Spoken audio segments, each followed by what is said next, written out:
네, 반갑습니다. 거창여자고등학교 수학교사 박근영입니다. 여러분이 수학을 배울 때 수학 개념 같은 것들이 왜 만들어졌고 어디에 쓰이기나 하는 건지 이런 의문이 많이 들었을 겁니다. 그래서 오늘은 허수를 누가 만들었고 왜 배워야 하며 어디에 쓰이는지에 대한 이야기를 해보도록 하겠습니다. 자, 먼저 허수에 앞서 수에 대한 이야기부터 시작해보죠. 수는 존재하나요?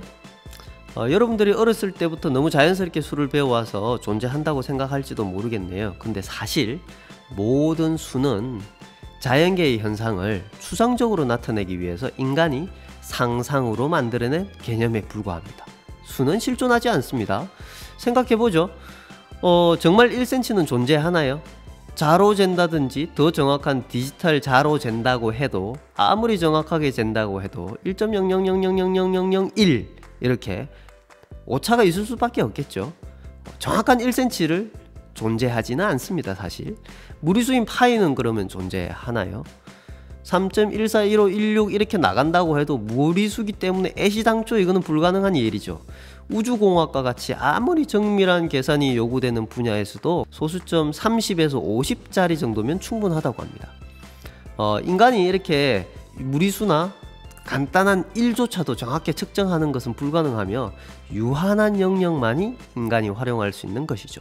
즉 본질적으로 실수도 허수만큼이나 허구이며 우주의 언어를 인간이 이해할 수 있는 방식으로 번역한 것에 불과합니다. 자, 그러면 이제 실제 허수의 탄생으로 한번 들어가 보겠습니다. 16세기였습니다. 이 당시는 3차 방정식을 푸는 것을 비롯해서 어려운 수학 문제를 누가 해결할 수 있나 라는 것을 대결을 펼치는 시대였습니다. 좀 이상한 시대 같죠? 현대로 치면은 체스나 바둑 같은 거라고 할까요? 뭐 조금 더 간단히 얘기하면 스도크나 보드게임 같은 것이라고도 할 수 있겠네요. 대회에는 상금이 굉장히 많았다고 하고요. 이 대회에서 우승하면 자신의 명성을 높일 뿐만 아니라 교수 자리를 이렇게 맡기도 하고 귀족이나 군주의 보좌관이 될 수 있는 중요한 대회였습니다. 이 당시는 천문예측에 수학이 필요하기 때문에 귀족이나 군주의 보좌관 자리가 수학의 역할을 굉장히 많이 하고 또 중요한 자리였다고 하네요. 자, 근데 이 당시 2차 방정식 해법은 근의 공식으로 알려져 있었어요. 근데 3차 방정식은 알려져 있지 않았습니다. 따라서 3차 방정식은 최고의 수학자들을 불러 모으는 지적 도전의 장이었습니다. 이때 이탈리아 수학자 델페노가 3차 방정식 해법을 발견했다고 전해집니다. 자, 델페노는 자신의 비밀을 죽기 전까지 간직하다가 마지막 순간에 제자이자 사유였던 피오레에게 알려주었습니다. 자, 피오레는 당시 유명한 타르탈리아라는 수학자에게 수학 문제 푸는 시합을 하자고 도전장을 내밀었대요. 이제 비밀을 알게 됐으니까 이제 당시 최고의 수학자도 꺾을 수 있다는 자신감이 이제 생겼겠죠. 근데 피오레는 실력 있는 수학자가 아니었어요. 그 비밀을 알긴 알았는데 자신의 것으로 만들지 못했죠. 해설지를 보고 다 알았다고 생각했는데 설명해 주려면 맡길 때 있잖아요. 그런 거와 비슷했겠죠.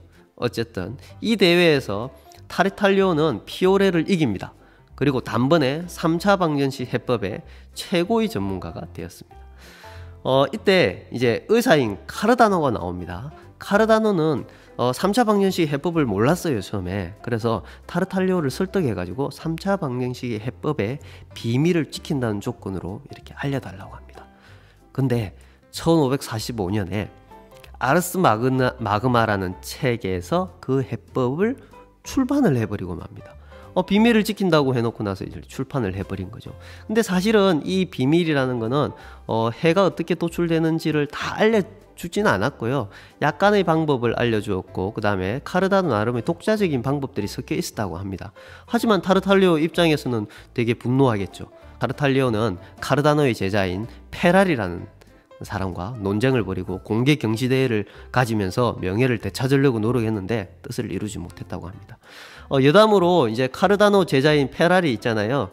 그 사람이 4차 방정식 해법을 찾아냅니다. 5차 방정식은 어떻게 됐냐면은 그 뒤 300년 동안 찾아내지 못하다가 1830년 프랑스 수학자 갈로아라는 사람이 19세 19살에 증명을 하게 됩니다. 대단하죠. 네.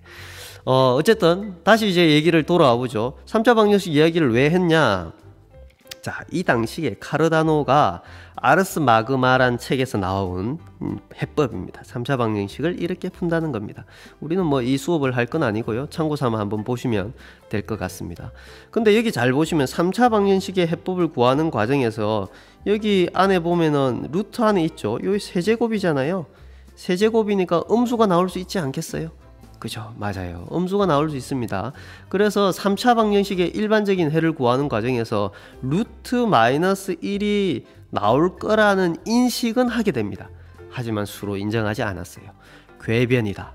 쓸모없을 뿐만 아니라 이해하기도 어렵다. 어떻게든 무시하려고 이렇게 생각을 해냈습니다. 자, 근데 이런 생각들을 바꾸는 건 참 어려운 일입니다. 사람이 생각이 참 안 바뀌죠. 루트 마이너스 1이라는 인식은 이후에도 바뀌지 않았습니다.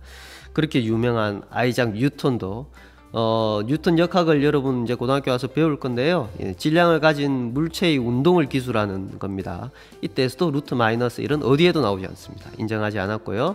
제임스 맥스웰이라는 이제 전자기파를 이해하는 데 필요한 이론들이 있습니다. 그런 것에도 허수가 나오지 않습니다. 그리고 여러분 더 유명한 아인슈타인 있죠? 아인슈타인의 상대성 이론에서도 그런 루트 마이너스 1 음수가 전혀 나오지 않습니다. 이처럼 19세기까지 만들어진 모든 물리학 이론에는 허수가 기본적으로 필요가 없었습니다. 사실 우리 돌이켜보면 이해가 안 되는 것이 나타나면 우선 그냥 무시해보는 게 이건 수학자뿐만 아니라 인간의 본성인 것 같습니다. 하지만 항상 그렇듯이 중요한 것은 무시한다고 사라지지 않습니다. 수로서 인정하기 시작합니다. 언제부터냐? 데카르트부터입니다. 자, 데카르트는 허수라는 이름, 이미지너리 넘버라는 이름을 처음으로 붙여주면서 인정하기 시작합니다. 이름을 붙여줬다는 것은 중요하다는 이야기죠. 그리고 인정됐다는 이야기입니다. 자, 그리고 나서 존 윌리스라는 사람이 여러분 동영상에서 봤다시피 허수가 그러면 도대체 어디에 있냐? 우리는 눈에 보여야 되잖아요. 그래서 존 윌리스라는 사람은 이렇게 실수축, 여기에 0도 있고 뭐 루트 2도 있고 파이도 있고 다 있잖아요. 1도 있고. 근데 허수 요쪽 위쪽에 이렇게 허수축을 만들어서 i랑 마이너스 i가 있다는 이런 생각들을 여기서 해냅니다. 그 다음에 가우스라는 사람이 나타납니다. 가우스라는 사람은 n차 방정식은 n개의 근을 가진다라고 이야기합니다. 즉 2차 방정식은 2개, 3차 방정식은 3개, 즉 허근도 허수로 인정을 하기 시작합니다. 허수로 인정되기까지 한 100년 정도 걸린 셈이죠. 자, 그러면 500년 정도가 지난 지금은 어떨까요? 현대 문명과 허수입니다. 자, 여러분 알다시피 모든 물질은 원자로 구성되어 있다는 건 아시죠? 네, 그리고 이 원자를 이해하는 게 바로 양자역학입니다. 즉 눈에 보이지 않는 원자 단위의 미세 세계의 움직임을 이해하는 게 양자역학입니다. 양자역학 탄생 전에는요, 모든 물체의 운동을 뉴턴 역학으로 설명할 수 있다고 생각했어요. 하지만 양자의 세계에서는 뉴턴 역학으로 설명할 수 없는 특별한 움직임들이 존재했습니다. 이때 누가 나타나느냐? 오스트리아 물리학자 에어빈 슈레딩거가 나타납니다. 자, 이 사람이 나타나서 양자역학의 기초를 세우는 방정식인 슈레딩거 방정식을 발표합니다. 이 방정식은 양자의 세계를 이해할 수 있게 해주면서 20세기 이후의 물리학은 양자역학을 토대로 해서 전부 다 다시 책이 쓰여집니다. 그 방정식이 바로 이겁니다. 자, 근데 이 방정식을 한번 보세요. 여기 보시면 i가 나오죠. i. 허수가 나옵니다. 허수가 등장하기 시작하죠. 허수가 없다면 여러분 전자 한 개의 움직임도 설명하지 못합니다. 이 계산에는 필연적으로 허수가 포함되어 있습니다. 양자역학은 허수의 존재를 전제로 해서 성립하는 물리학입니다. 그리고 양자역학은 여러분 어디에 중요하냐? 반도체를 비롯해서 현대과학 기술이나 공학의 모든 토대가 되어 있습니다. 우리 모든 물질들은 원자인데 사실 플라스틱뿐만 아니라 반도체 이런 것들이죠. 그런 걸 이해하는데 바로 이 슈레딩거 방정식이 쓰인다는 겁니다. 다시 말해서 양자역학이 없으면 레이저 기술, 반도체, 그리고 반도체 기술로 대표된 휴대전화, PC도 생기지 않았다고 할 수 있습니다. 이래서 파동 방정식을 이렇게 만든 슈레딩거는 1933년 노벨 물리학상을 수상하게 됩니다. 자, 게다가 허수는 파동 현상을 설명해 주고 있기 때문에, 자, 파동 방정식입니다. 이게 파동 방정식인데 보시면 허수가 나오죠. 파동 이런 거 봤죠? 파동. 우리 목소리라든지 음악 이런 거 전부 다 이런 식의 파동들로 되어 있습니다. 이런 불규칙한 파동들도 있습니다. 이런 파동들도. 자, 이런 현상들을 전부 다 뭘로 파동 방정식이 설명해 주는데 거기도 허수가 쓰여요.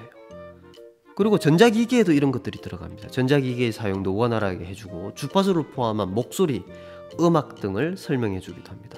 스티븐 호킹 박사는 우주의 기원의 설명에서도 허수가 쓰이고 있습니다. 그리고 여기 보다시피 이렇게 복잡한 무늬, 마치 프랙탈과 같은 이런 무늬를 설명할 때도 허수 I가 쓰이고 있습니다. 더 이상 존재성이나 허수의 존재성이나 유용성에 대해서 의문을 던지는 사람은 아무도 없습니다. 다시 말하자면 허수가 없었다면 인류는 오늘날의 문화를 구축할 수 없었다는 것입니다. 어떤가요? 그다지 유용하지 않았던 허수가 어떻게 보면 지금 이 수업을 듣게 해주는 것도 허수의 중요한 역할이 있다는 게 놀랍지 않나요?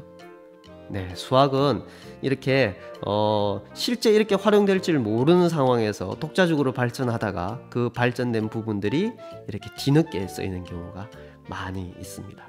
어때요? 허수를 왜 배우느냐라는 질문에 대한 답이 조금은 되었나요? 여러분 이제 이렇게 이유를 한번 듣고 여러분 댓글로 수학이나 허수에 대해서 어떤 생각이 들었는지 그런 것들을 댓글로 남겨주면 이번 강의는 그 댓글을 출석으로 인정해 주도록 하겠습니다. 다음 시간에는 실제 교과서 속의 허수는 어떤 모습인지 차근차근 살펴보도록 하겠습니다. 오늘 수고했습니다.